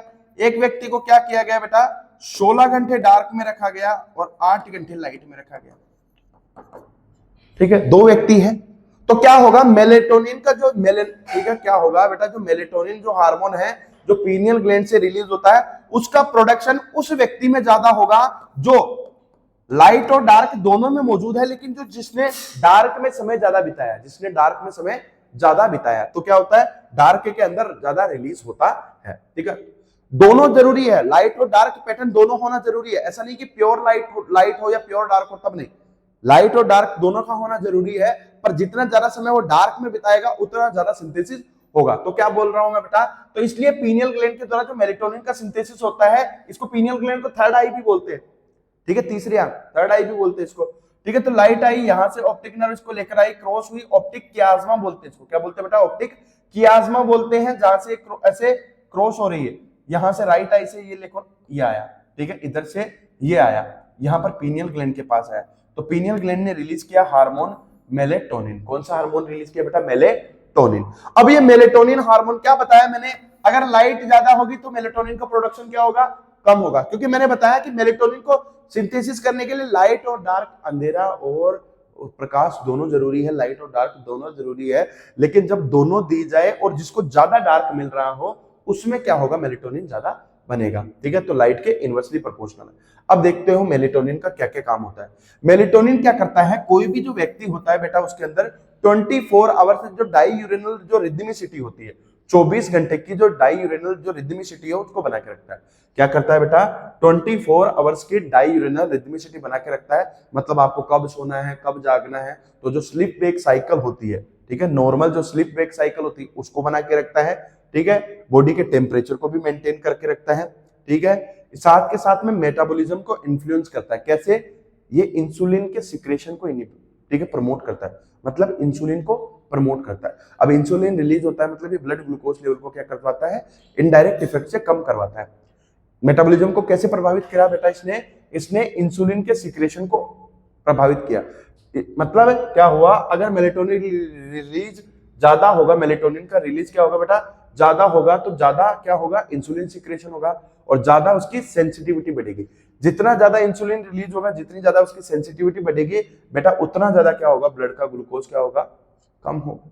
मतलब क्या होगा, अगर मान लो मेलेटोनिन कम रिलीज हुआ तो इंसुलिन कम रिलीज होगा, तो ब्लड ग्लूकोज भी क्या होगी, बढ़ेगी। तो उस कंडीशन में व्यक्ति को ओबेसिटी हो सकती है, मेटाबॉलिक सिंड्रोम एक्स हो सकता है, ठीक है। तो बहुत सारे ऐसे क्राइटेरिया वगैरह है, ठीक है। तो क्या बोल रहा हूं, मेलेटोनिन क्या करेगा, ये तुम्हारी एनसीईआरटी में सिर्फ ये दे रखा है, ठीक है, ये इधर वाला, ठीक है। मैं बता रहा हूं कि ये कैसे इफेक्ट डाल रहा है, क्या मेटाबॉलिज्म को क्या प्रभावित कर रहा है, कि इंसुलिन को एक्टिवेट करता है, इंसुलिन के सिक्रेशन को बढ़ाता है, सेंसिटिविटी को बढ़ाता है, मतलब ब्लड ग्लूकोज को कम कर रहा है। तो अगर मान लो कम मेलेटोनिन रिलीज कम हुआ तो इंसुलिन का सिक्रेशन भी कम होगा, तो ब्लड ग्लूकोज बढ़ेगी, तो ओबेसिटी वगैरह हो सकती है। दूसरी बात क्या करता है, ये पिगमेंटेशन भी करता है। पिगमेंटेशन कैसे करता है बेटा, ये मेलेनिन को मॉड्यूलेट करता है, मेलेनिन को मॉड्यूलेट करके ऐसा काम करता है। मेलेनिन को क्या करता है बेटा, मॉड्यूलेट करके ऐसा काम करता है। तीसरी चीज क्या होता है, फीमेल के अंदर ये मेंस्ट्रुअल साइकिल को भी रेगुलेट करता है। कहने का मतलब क्या, ये जीएनआरएच, एलएच और एफएसएच को इन्फ्लुएंस करता है। मतलब अगर मेलेटोनिन कम रिलीज होगा तो क्या जीएनआरएच, एलएच और एफएसएच का जो सिंथेसिस है वो भी इनहिबिट होगा। मतलब उस टाइम पर फीमेल में क्या होगा, इररेगुलर मेंस्ट्रुअल साइकिल हो जाएगी। ये उसके इन्फ्लुएंस कर रहा है ना, उसके रिलीज को प्रभावित कर रहा है। तो अगर मेलेटोनिन कम हुआ तो जीएनआरएच, एलएच और एफएसएच कम रिलीज हुआ तो क्या फीमेल में मेंस्ट्रुअल साइकिल इररेगुलर हो जाएगी। दूसरी बात, डिफेंस कैपेबिलिटीज को प्रभावित करता है। तो ध्यान रखना, 24 घंटे के डाययूरेनल रिदमिसिटी बना के रखता है, normal sleep wake cycle, body temperature, metabolism को प्रभावित करता है, पिगमेंटेशन को बनाए रखता है, मेंस्ट्रुअल साइकिल, ठीक है, रेगुलेट करता है। डिफेंस कैपेबिलिटीज, डिफेंस में कैसे, जो एंटीऑक्सीडेंट वगैरह होते हैं, जो फ्री रेडिकल होते हैं ना बॉडी के अंदर, रिएक्टिव ऑक्सीजन जो स्पीशीज होती है, जो बॉडी के अंदर क्या होती है, सेल्स वगैरह को अपोप्टोसिस वगैरह में प्रमोट करती है, माइटोकॉन्ड्रियल डैमेज वगैरह करती है, ठीक है, वो क्या करती है, सेल के लिए हार्मफुल है। तो इसलिए क्या करवाता है, ये एंटीऑक्सीडेंट करवाता है, जो इंक्रीज प्रोडक्शन ऑफ एंटीऑक्सीडेंट। साथ में कुछ जैसे इंटरफेरोन्स वगैरह होते हैं, जो साइटोकाइंस वगैरह होते हैं, साइटोकाइनिन वगैरह, उनको भी रिलीज करवाता है और टी सेल को एक्टिवेट करता है, जिसकी वजह से क्या करवाता है, ये बॉडी का इम्यून सिस्टम मजबूत करने में हेल्पफुल होता है। जैसे तुम्हारे एनसीईआरटी में यही दे रखा है, क्या देखो बेटा, क्या दे रखा है, पीनियल ग्लैंड कहां मौजूद है, डोर्सल साइड में मौजूद है, किसके, फोरब्रेन के। अभी देखा अपन ने डायग्राम में, पीनियल ग्लैंड एक हार्मोन रिलीज करती है जिसको क्या बोलते हैं, melatonin. Melatonin important role play करता है किसमें, 24 घंटे की जो डाययूरेनल रिदमिसिटी है कि कब उठना है कब सोना है किस चीज में, ठीक है, तो नॉर्मल रिदम मेंटेन करता है, स्लीप वेक साइकिल को, बॉडी का तापमान बना के रखने में हेल्पफुल होता है। मेलेटोनिन क्या करवाता है, मेटाबॉलिज्म को प्रभावित करता है, त्वचा का वर्णक उसको प्रभावित करता है, पिगमेंटेशन को, फीमेल के अंदर मेंस्ट्रुअल साइकिल को प्रभावित करता है, और डिफेंस कैपेबिलिटीज को। ध्यान रखना है, मेंस्ट्रुअल साइकिल वाला ध्यान रखना, ये वाला पॉइंट भूल जाते हैं कि मेंस्ट्रुअल साइकिल को ये प्रभावित करता है, बाकी याद रहता है, ठीक है। ये इतनी बातें हुई, ठीक है, अपन ने इतनी चीजें देखी, ठीक है। आगे हम लोग बात करते हैं बेटा थायराइड ग्लैंड की, ठीक है, लिख लो इसको, ठीक है, एक बार इसको ऐसे लिख लेना, ठीक है, लिख लिया होगा आप लोगों ने, ठीक है। अगली हम लोग बात करते हैं बेटा थायराइड ग्लैंड के बारे में। किसके बारे में बात करते हैं, देखो थायराइड ग्लैंड के बारे में बात करेंगे तो थायराइड ग्लैंड का पहले तो ये डायग्राम देखो कि इसके अंदर डायग्राम में दोनों में से कौन सा व्यू है। देखो क्या दे रखा है बेटा, डायग्राम के अंदर देखोगे तो एक वेंट्रल साइड है, एक डोर्सल साइड है, ठीक है, एक आगे की तरफ है, एक पीछे की तरफ है। तो क्या हो गया, देखो ये क्या है, ट्रेकिया है, क्या है बेटा, ट्रेकिया है, ठीक है, ठीक है, क्या है, कौन सा वाला पाइप है, विंड पाइप है, फूड पाइप है, फूड पाइप को क्या बोलते हैं, इजोफेगस, ठीक है, ये क्या है, विंड पाइप है, ठीक है, जहां से रेस्पिरेशन वगैरह वाले में जाते हैं। तो ट्रेकिया है, ये थायराइड की क्या है, दोनों लोब मौजूद है, क्योंकि थायराइड कैसी है, लोब्यूलेटेड स्ट्रक्चर है, ठीक है, लोब्यूलेटेड स्ट्रक्चर है। कितनी लोब्स होती है, 2, ठीक है। उन दोनों लोब्स को आपस में जोड़ने के लिए ये जो स्ट्रक्चर मौजूद है यहाँ पर, इसको बोलते हैं स्थमस। क्या बोलते हैं बेटा, स्थमस बोलते हैं। जो क्या होता है, संयोजी उत्तक होता है, कनेक्टिव टिश्यू होता है। तो ये कौन सी वाली साइड है, वेंट्रल साइड। कौन सी साइड है बेटा, तो वेंट्रल साइड पे दोनों लोब ऑफ थायराइड क्या होती है, आपस में कनेक्टिव टिश्यू के फ्लैप की साइड से कनेक्टेड होती है, जो कैसा होता है, थिन होता है, ध्यान रखना, पतला होता है। कैसा होता है बेटा, थिन फ्लैप होता है। क्या होता है, थिन फ्लैप होता है। तो क्या हो गया, दोनों लोब ऑफ थायराइड क्या है, आपस में जुड़ी हुई है एक thin flap of connective tissue से, जिसको हम लोग स्थमस बोलते हैं। यहां पर क्या है, ये ट्रेकिया हो गया, ये दोनों लोब हो गए बेटा। थायराइड क्या है, लोबुलेटेड। तो देखो क्या है, thyroid gland is composed of 2 lobes. कि थायराइड ग्लैंड में कितने लोब्स होते हैं बेटा, 2 लोब्स होते हैं, जो कहां मौजूद है, ट्रेकिया के दोनों तरफ, ठीक है, कहां, जो श्वास पाइप है उसके दोनों तरफ है, ट्रेकिया के दोनों तरफ है। Both the lobes are interconnected, दोनों लोब आपस में जुड़ी हुई है, किसकी सहायता से, एक thin flap of connective tissue के साथ। पतला सा एक फ्लैप होता है कनेक्टिव टिश्यू का, जिसको हम लोग बोलते हैं बेटा स्थमस। क्या बोलते हैं उसको, स्थमस बोलते हैं। अब देखो, thyroid gland is composed of follicles and stromal tissue. Thyroid gland में क्या है बेटा, फॉलिकल्स और स्ट्रोमल टिश्यू है। देखो ये डायग्राम देखो, मैं क्या बता रहा हूं, ये बता रहा हूं। देखो ये जो मैंने ये वाला बनाया है, ये है फॉलिकल्स। क्या है बेटा, फॉलिकल्स, थायराइड फॉलिकल्स। उसके बाहर का जो ये स्पेस है उसको बोलेंगे स्ट्रोमा।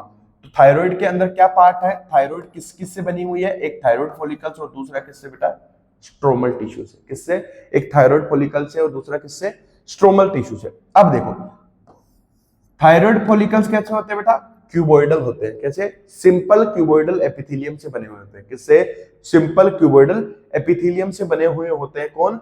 थायराइड फॉलिकल्स बने हुए होते हैं। ठीक है। अब इन थायराइड फॉलिकल्स के अंदर जो थायराइड का जो हार्मोन है T3 और T4 वो इस थायराइड फॉलिकल्स के अंदर स्टोर होता है। और जो थायराइड फॉलिकल्स की जो स्टोर फॉर्म होती है ना, थायराइड फॉलिकल्स के अंदर जो थायराइड हार्मोन्स होते हैं उनकी जो स्टोर फॉर्म होती है, जो संग्रहित फॉर्म होती है T3 और T4 की, उसको बोलते हैं थायरोग्लोबिन। ठीक है। क्या बोलते हैं? थायरोग्लोबिन जो कहां मौजूद है? इन थायराइड फॉलिकल्स के ल्यूमन के बीच में मौजूद है। थायराइड फॉलिकल्स कैसे हैं? सिंपल क्यूबॉइडल एपिथेलियम के बने हुए हैं। इसके बीच में जो खाली जगह है वहां पर T3 और T4 संग्रहित रूप से मौजूद है, जिसको बोलते हैं थायरोग्लोबिन। क्या बोलते हैं? थायरोग्लोबिन बोलते हैं। ठीक है। अब जो ये T3 और T4 है ये क्या है बेटा? थायरोक्सिन हार्मोन है। क्या है? थायरोक्सिन हार्मोन है। ये क्या है? टायरोसिन अमाइनो एसिड के साथ आयोडीन के जुड़ने से बने हैं। तो ये क्या है बेटा? आयोडीनेटेड फॉर्म है। किसकी? टायरोसिन अमाइनो एसिड की। टायरोसिन अमाइनो एसिड की आयोडीनेटेड फॉर्म है। मैं आगे एक सवाल करवाऊंगा जिसमें मैं बताऊंगा कि टायरोसिन डेरिवेटिव कौन कौन से होते हैं, मेलेटोनिन वगैरह, मेलेनिन वगैरह। ठीक है, क्या क्या होते हैं। और थायरोक्सिन हार्मोन T3 और T4 ये क्या है बेटा? टायरोसिन जो अमाइनो एसिड है उस टायरोसिन अमाइनो एसिड के साथ आयोडीन के जुड़ने से बने हैं। तो क्या होता है? Iodinated form of tyrosine amino acid होते हैं। कौन? Thyroxine hormone.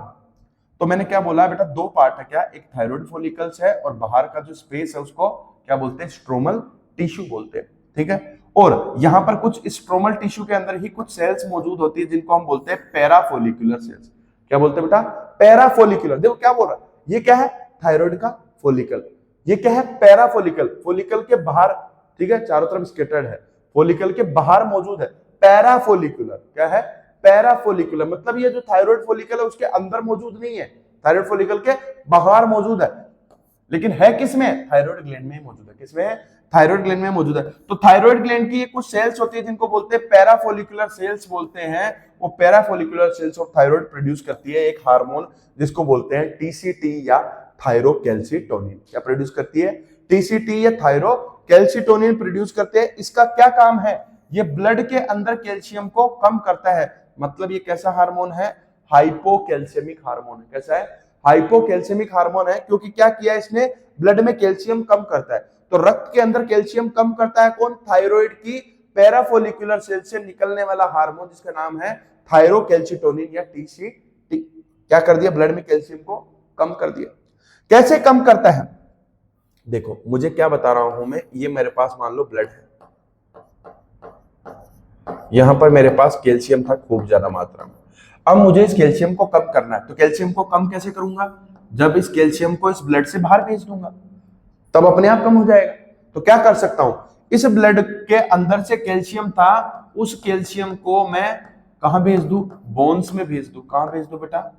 बोन्स में भेज दूं। क्या कर दूं मैं? बोन्स में भेज दूं। मतलब absorption of blood calcium in bone matrix, कि जो हड्डियां होती है उन हड्डियों के अंदर, बोन के अंदर क्या कैल्शियम को भेज दूं तो क्या होगा? थायरोकैल्सिटोनिन क्या करवाएगा? बोन का मिनरलाइजेशन करवाएगा, मतलब हड्डियों को मजबूत करेगा, क्योंकि कैल्शियम फॉस्फेट ही मौजूद होता है मेनली बोन के अंदर। तो क्या करेगा? बोन के अंदर कैल्शियम को डालेगा, मतलब बोन का मिनरलाइजेशन करवाएगा, हड्डी का खनिजीकरण करवाएगा, मतलब हड्डियों को मजबूत करेगा। दूसरी चीज क्या करेगा कि जो एक्स्ट्रा कैल्शियम है उसको कहां भेज देगा? एक्स्ट्रा कैल्शियम को किडनी के द्वारा भेज देगा। एक्स्ट्रा कैल्शियम को कहां? किडनी के द्वारा भेज देगा। मतलब क्या? यूरिन के अंदर कैल्शियम इंक्रीज करेगा। मतलब देखो एक बात सुनो मेरी बात, क्या बोल रहा हूं मैं?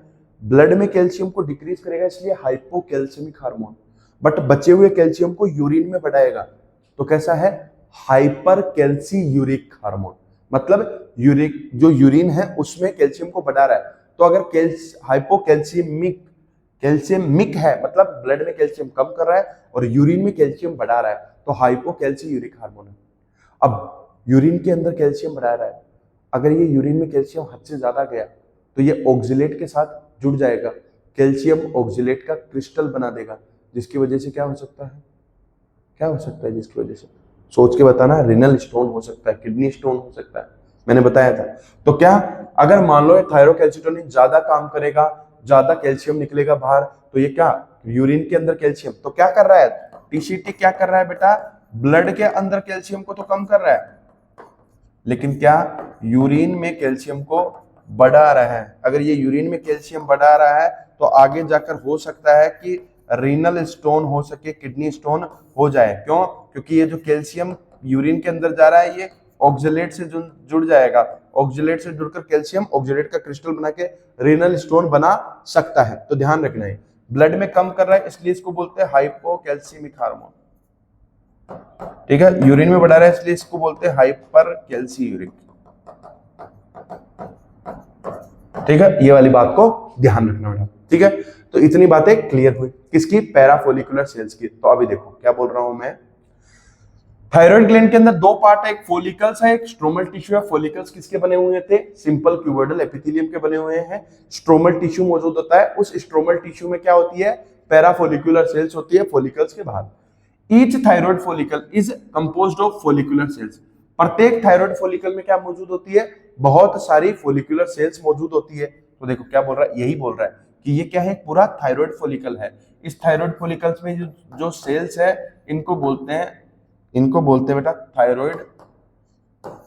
इनको क्या बोलते हैं बेटा? इनको बोलते हैं फोलिकुलर सेल्स या थायराइड फोलिकुलर सेल्स। ठीक है, थायराइड फोलिकुलर सेल्स या फोलिकुलर सेल्स बोलते हैं। दूसरी बात, यहां पर जो खाली जगह है इसको बोल दिए कैविटी। ठीक है, एकमात्र ग्लैंड होती है जो अपने हार्मोन को स्टोर करके रख सकती है, वो कौन सी होती है? थायराइड ग्लैंड होती है। तो ध्यान रखना ये वाला बात भी कि कौन सी ग्लैंड अपने हार्मोन को स्टोर करके रख सकती है? Thyroid gland. ठीक है, तो इसके पास क्या होगा? फोलिकुलर सेल्स होती है, एक कैविटी होती है। दीज फोलिकुलर सिंथेसाइज, ये जो फोलिकुलर सेल्स है, ये फोलिकुलर सेल्स क्या रिलीज करती है? T3 और T4 बनाती है। ठीक है, अभी हम देखेंगे इसको। अब देखो ये वाली बात, T3 और T4 बनाने के लिए क्या होता है? आयोडीन की जरूरत होती है बॉडी के अंदर। ठीक है, क्या होता है बेटा? आयोडीन की जरूरत होती है। कैसे बनता है T3 और T4? ऐसे बनता है T3 और T4। क्या बोल रहा हूं मैं कि T3 और जो फोलिकुलर सेल्स है ये फोलिकुलर कोशिकाएं बनाती है बेटा T3 और T4। कौन सी कोशिकाएं T3 और T4 बनाती है? Follicular sales. फोलिकुलर सेल्स को T3 और T4 बनाने के लिए किसकी आवश्यकता होगी? आयोडीन की आवश्यकता होगी। तो आयोडीन, ठीक है, जरूरी होता है डाइट के अंदर थायराइड हार्मोन को बनाने के लिए। ठीक है, तो आयोडीन इसेंशियल है। तो क्या होगा, जैसे मान लो खाना खाया, खाने के अंदर क्या था? आयोडीन था। ठीक है, वो आया तो वो आयोडीन आया, वो आयोडीन आकर इस ब्लड वेसल्स में आया और इन पैरा फोलिकुलर सेल्स में आया। पैरा फोलिकुलर सेल्स के फोलिकुलर सेल्स में आया। किसमें आया बेटा? फोलिकुलर सेल्स में आया। फोलिकुलर सेल्स के अंदर जो स्पेस था सेंटर में, देखो ये क्या है? थायरोग्लोबुलिन वाला फॉर्म बन जाएगा पूरा का पूरा जो स्टोर T3 और T4 है। ये टायरोसिन अमाइनो एसिड है। क्या बेटा? ये स्ट्रक्चर है। इसके साथ में क्या है? ये जो डॉट डॉट बने हुए हैं टायरोसिन अमाइनो एसिड है। उन टायरोसिन अमाइनो एसिड से क्या होगा? ये आयोडीन जाके जुड़ जाएगा। अगर दो आयोडीन मौजूद है तो दो आयोडीन जो टायरोसिन के साथ जुड़े हुए हैं तो उसको बोलते हैं डाई आइडो थायरोसिन। क्या बोलते हैं? डाई आइडो थायरोसिन बोलते हैं। क्या बोलते हैं बेटा? डाई। डाई का मतलब दो। जब क्या था? ये आयोडीन ब्लड वेसल से गया, फोलिकुलर सेल्स के अंदर गया, उसके बीच में जो कैविटी थी वहां पर गया और उन टायरोसिन अमाइनो एसिड से जुड़ा। अगर दो आयोडीन है, ठीक है, टायरोसिन अमाइनो एसिड से जुड़े हुए दो आयोडीन है, उनके ग्रुप को बोलेंगे डाई आइडो थायरोसिन। ठीक है, अगर एक आयोडीन है तो उसको बोलेंगे मोनो आइडो थायरोसिन। ठीक है, अब क्या होगा बेटा? ये जो डाई आइडो थायरोसिन है, ये जो डाई आइडो थायरोसिन है, ये डाई आइडो थायरोसिन के दो मॉलिक्यूल्स आपस में जुड़ेंगे और फॉर्मेशन करेंगे बेटा टेट्रा आइडो थायरोसिन का। क्या? टेट्रा आइडो थायरोसिन का फॉर्मेशन करेंगे। क्या करेंगे रे? टेट्रा आइडो थायरोसिन का फॉर्मेशन करेंगे। कितने? डाई आइडो थायरोसिन के दो मॉलिक्यूल्स। ठीक है, अगर ऐसा हुआ तो अब हुआ क्या? या फिर ऐसा हो कि एक तो क्या हो? डाई आइडो थायरोसिन हो प्लस एक मोनो आइडो थायरोसिन हो। तो अगर ये वाला मिल रहा है तो क्या बनेगा? Try आइडो thyroxine. क्या बनेगा? तीन आयोडीन है ना, ट्राई आइडो थायरोसिन, इसलिए इसको बोलते हैं T3 क्योंकि तीन आयोडीन है, ट्राई आइडो थायरोसिन। इसके बाद चार आयोडीन, इसलिए इसको बोलते हैं टेट्रा आइडो थायरोसिन। अब ये यहां पर क्या होगा? अगर ये ग्लैंड चाहती है कि क्या करके रखे? ये थायराइड हार्मोन को स्टोर करके रखे तो ये स्टोर करेगी। लेकिन अगर ये चाहती है कि इन हार्मोन को बाहर निकाले तो ये हार्मोन यहां से रिलीज होंगे। स्टोर होंगे तो किस फॉर्म में होंगे? थायरोग्लोबुलिन की फॉर्म में होंगे। ठीक है, थायरोग्लोबुलिन की फॉर्म में होंगे। अब ये यहां से यहां आए, देखो बेटा होता क्या है, होता ये है कि ज्यादातर T3 और T4 में ज्यादा बनता कौन है? T4। T3 और T4 में ज्यादा बनता कौन है बेटा? T4 बनता है। T3 कम बनता है, लेकिन ज्यादा एक्टिव कौन है? T3 है। तो बॉडी को क्या चाहिए? ठीक है, क्या हो गया बेटा? T4 और T3 है। T4 क्या है? T4 ज्यादा बनता है लेकिन कम एक्टिव है, कम सक्रिय है। लेकिन T3 क्या है बेटा? कम बनता है लेकिन ज्यादा एक्टिव है। तो होगा क्या? ये यहां से ब्लड के द्वारा ये जो T3 और T4 है वो जाएगा लीवर में। कहा जाएगा बेटा? लीवर में जाएगा। और लीवर में जाकर क्या होगा? ये जो T4 था, जो ज्यादा बना था और कम एक्टिव था, वो क्या ज्यादा एक्टिव बनने वाली फॉर्म में कन्वर्ट हो जाता है, मोर एक्टिव फॉर्म में कन्वर्ट हो जाता है। जो T3 होता है, जो सब थायरोक्सिन हार्मोन की सबसे ज्यादा क्या है? एक्टिव फॉर्म है। तो जो T4 का T3 के अंदर जो कन्वर्जन है, ये कहां पर हुआ है? मेन थोड़ी हुआ है, साइड में हुआ है। कहां पर? लीवर में हुआ है। इसको बोलते हैं पेरिफेरल कन्वर्जन। क्या बोलते हैं बेटा? इसको पेरिफेरल कन्वर्जन बोलते हैं। क्या हुआ? T4 ज्यादा बन रहा था पर कम एक्टिव है, इसलिए उसको जो फॉर्म कम बन रही थी लेकिन ज्यादा एक्टिव है, उस फॉर्म में कन्वर्ट कर दिया जाता है। कहां पर? लीवर के अंदर ऐसा कर दिया जाता है। कहां पर कर दिया जाता है बेटा? लीवर के अंदर ऐसा कर दिया जाता है। ठीक है, इतनी बात क्लियर हुई। अब नेक्स्ट बात है बेटा कि जो थायराइड हार्मोन्स होते हैं उनके फंक्शन क्या क्या है। थायराइड हार्मोन्स के फंक्शन क्या क्या है? Thyroid hormone play an important role in the regulation of basal metabolic rate. कि जो हमारी बॉडी की जो बीएमआर होती है, कि हम लोग जो पाचन वगैरह कर रहे हैं तो कैसे क्या पाचन वगैरह कर रहे हैं, जो बेसल मेटाबॉलिक रेट है उसको रेगुलेट करेगा। क्या? जो आधारभूत जो उपापचय जो दर है उसको रेगुलेट करेगा, बेसल मेटाबॉलिक रेट को रेगुलेशन करेगा। दूसरी चीज क्या करेगा बेटा? ये रेड ब्लड सेल का फॉर्मेशन भी करवाएगा। मतलब ध्यान रखना, ये भूल जाते हो तुम लोग ये वाली बात। क्या? एरिथ्रोपोइसिस भी करवाता है। क्या करवाता है बेटा? थायराइड हार्मोन क्या करवाता है? एरिथ्रोपोइसिस भी करवाता है, आरबीसी प्रोडक्शन भी करता है। ठीक है, क्या करवाता है? थायराइड हार्मोन एरिथ्रोपोइसिस भी करवाता है। Thyroid hormone control the metabolism of carbohydrate, protein and fat. Carbohydrate, protein और फैट के मेटाबॉलिज्म को भी कंट्रोल करता है। Maintain water and electrolyte balance, water और इलेक्ट्रोलाइट के बैलेंस को भी बना के रखता है। ऑल्सो सीक्रेट ए प्रोटीन हार्मोन। थायराइड ग्लैंड एक प्रोटीन हार्मोन भी रिलीज करती है, जिसको हम बोले थे ना थायरोकैल्सिटोनिन, जो ब्लड कैल्शियम लेवल को रेगुलेट करने में हेल्प करता है, जो कम करता है। तो क्या बोल रहा हूं? थायराइड हार्मोन आधारीय उपापचय दर, बेसल मेटाबॉलिक रेट को मेंटेन करके रखता है, आरबीसी के प्रोडक्शन में हेल्प करता है, मेटाबॉलिज्म कंट्रोल करता है किसका? कार्बोहाइड्रेट, प्रोटीन और फैट का, और वाटर और इलेक्ट्रोलाइट बैलेंस को बना के रखता है। और क्या करता है बेटा? ये चार काम के बारे में हो गए। अब देखो क्या हुआ बेटा, थायराइड हार्मोन क्या हुआ, अब दो देखते हैं क्या हुआ बेटा। हाइपोथायरॉयडिज्म हुआ। हाइपोथायरॉयडिज्म का मतलब क्या है कि जो थायराइड वाले जो हार्मोन है T3 और T4 कम है। तो क्या हुआ? मैंने बताया था ना, जो तुम लोगों को नेगेटिव फीडबैक वाला बताया था, मैकेनिज्म बताया था, तो मैंने बताया था, क्या बोल रहा हूं मैं अभी? अभी मैं बोल रहा हूं कि T3 और T4 हाइपोथायरॉयडिज्म मतलब T3 और T4 कम है। T3 और T4 कम है तो क्या करेंगे? ये इसको एक्टिवेट करेंगे। तो हाइपोथायरॉयडिज्म में क्या होगा? T3 और T4 तो कम होगा, लेकिन TSH क्या होगा रे? TSH क्या होगा? ज्यादा होगा। TSH क्या होगा बेटा? ज्यादा होगा। तो ये ध्यान रखना। हाइपोथायरॉयडिज्म में क्या बोल रहा हूं मैं बेटा? हाइपोथायरॉयडिज्म में क्या बोल रहा हूं? हाइपोथायरॉयडिज्म में मैं बोल रहा हूं बेटा कि T3 और T4 तो कम होगा, लेकिन TSH क्या होगा? ज्यादा होगा, क्योंकि उसको रेगुलेट करेगा, एंटीरियर पिट्यूटरी को स्टिमुलेट करेगा। ठीक है, तो क्या होगा अगर हाइपोथायरॉयडिज्म होगा? तो मान लो कि कम आयोडीन है, डाइट में कम आयोडीन है, तो बॉडी क्या करेगी? जो हमारी बॉडी की जो सेल्स है, जो थायराइड है, थायराइड की सेल्स क्या करेगी? जितना भी आयोडीन है उसको ट्रैप करने की कोशिश करेगी। तो ट्रैप करने के लिए वो क्या कर लेगी? अपनी साइज को इनलार्ज कर लेगी। तो क्या हो सकता है? सिंपल गोइटर हो सकता है। क्या हो सकता है बेटा? सिंपल गोइटर हो सकता है। दूसरी चीज क्या करवा सकता है वो? ड्यूरिंग प्रेगनेंसी, अगर प्रेगनेंसी के दौरान हाइपोथायरॉयडिज्म हो जाए प्रेगनेंसी के दौरान, तो क्या करेगा वो बेटा? करेगा क्या? करवाएगा जो फीटस है, जो भ्रूण है, उसका डेवलपमेंट डिफेक्टिव कर देगा। तो उसका डेवलपमेंट डिफेक्टिव होने की वजह से क्या हो जाएगा? क्रेटिनिज्म हो जाएगा। क्या हो जाएगा बेटा? क्रेटिनिज्म हो जाएगा। मतलब वो ढंग से बोल नहीं पाएगा, डीफ म्यूटिज्म हो जाएगा, मुख बाधिर हो जाएगा, उसकी स्किन एबनॉर्मल हो जाएगी। ठीक है, एकदम कोर्स स्किन हो जाएगी उसकी। उसका मेंटल डेवलपमेंट भी इफेक्ट होगा। देखो क्या होगा? मेंटल डेवलपमेंट भी इफेक्ट होगा, मतलब वो ठीक है मेंटली भी रिटार्डेड होगा, तो मेंटल रिटार्डेशन भी होगा। ठीक है, साथ में उसकी हाइट वगैरह भी कम रहेगी, स्टंटेड ग्रोथ भी रहेगी। तो ये वाला है थायराइड वाला, जो है थायराइड की वजह से जो ड्वार्फिज्म है उसमें आईक्यू कम रहता है, लेकिन पिट्यूटरी की वजह से जो ड्वार्फिज्म है उसमें आईक्यू का कोई लेना देना नहीं है। तो क्या बोल रहा हूं, अगर प्रेगनेंसी के दौरान थायराइड हार्मोन कम हुआ, मेंटल रिटार्डेशन होगी बच्चे में, उसका दिमागी विकास प्रॉपर नहीं होगा तो आईक्यू कम होगा, उसकी स्किन भी कैसे होगी, एबनॉर्मल होगी, और उसमें मुख बधिरता होगी, ठीक है, डीफ म्यूटिज्म होगा, ठीक है बेटा। दूसरी चीज, अगर एडल्ट के अंदर, अगर एडल्ट फीमेल है, एडल्ट वुमन है, उसके अंदर अगर हाइपोथायराइडिज्म हो गया तो उसका जो महीना है वो इर्रेगुलर हो जाएगा, मासिक चक्र इर्रेगुलर हो जाएगा, इर्रेगुलर मेंस्ट्रुअल साइकिल हो जाएगी बेटा उसके अंदर। तो देखो ये हाइपोथायराइडिज्म के बारे में। नेक्स्ट है हाइपरथायराइडिज्म।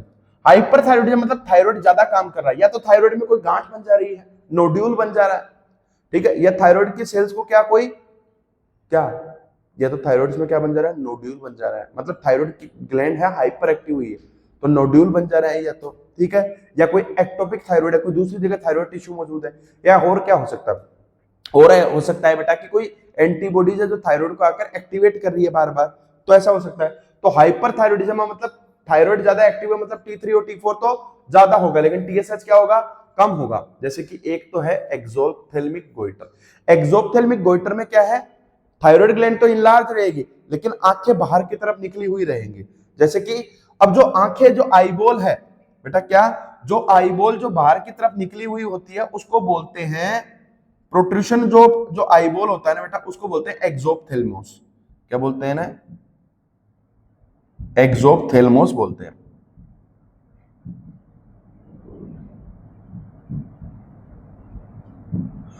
ठीक है, क्या बोलते हैं बेटा उसको, एक्सोप्थेल्मस बोलते हैं कि आंख के अंदर से जो आईबॉल होती है वो क्या होती है, बाहर की तरफ निकली हुई होती है, प्रोट्रूशन ऑफ आईबॉल होता है,